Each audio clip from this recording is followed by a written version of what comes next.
제가 검사를 할 때도 막상 조사를 해보면 당사자가 스스로 하는 얘기에서 처분에 영향을 미칠 중요한 얘기들을 듣게 되는 경우가 많았거든요.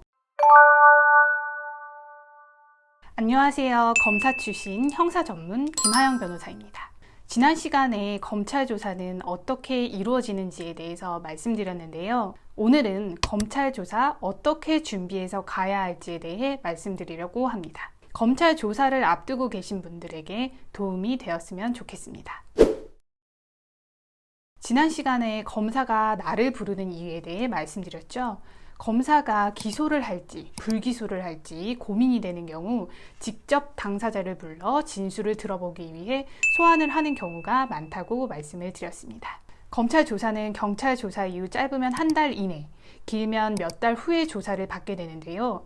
아무래도 시간이 지남에 따라 사건에 대한 기억이 조금은 흐릿해지거나 헷갈리는 경우가 생길 수 있습니다. 이때 경찰에서의 진술과 다르게 이야기할 경우 진술의 신빙성 전체가 의심받을 수도 있으니 미리 경찰에서 진술한 조서를 확보하셔서 숙지하신 후 검찰 조사에 임하는 것이 좋겠습니다. 경찰 피의자 신문 조서나 진술 조서는 경찰 조사를 받은 직후 경찰서의 정보 공개 청구를 통해 미리 확보해 두시는 것이 좋습니다. 검찰 조사는 검사실에 있는 수사관이 먼저 1차로 조사를 하고 이를 이어받아 검사가 2차로 조사를 하는 경우가 많은데요. 물론 수사관이 조사를 할 때도 검사가 같은 공간에 앉아 있습니다. 검사가 다른 일을 하는 것 같아 보여도 귀를 열고 조사 내용을 듣고 있습니다. 자세한 사실관계에 대해서는 수사관이 주로 물을 것이고요. 수사관 조사가 끝나면 검사는 입력된 조서 내용을 쭉 보면서 수사관과의 문답에서 중요한 부분, 혐의 유무라든지 중요한 양형상 사유와 관련된 질문들을 다시 던집니다. 이 질문들이 기소와 불기소를 가르는 중요한 질문들이라는 것 명심하시고 답변을 잘 하시는 것이 좋습니다.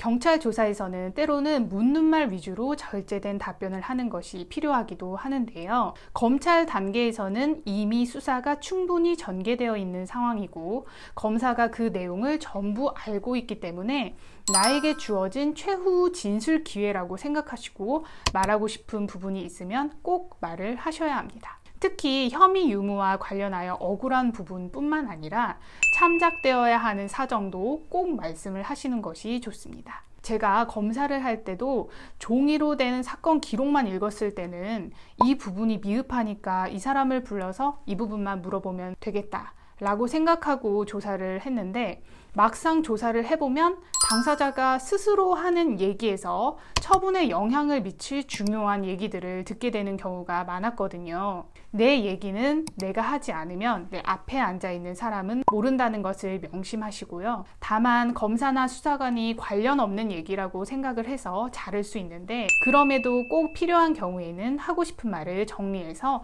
적어서 서면으로 내시면 됩니다.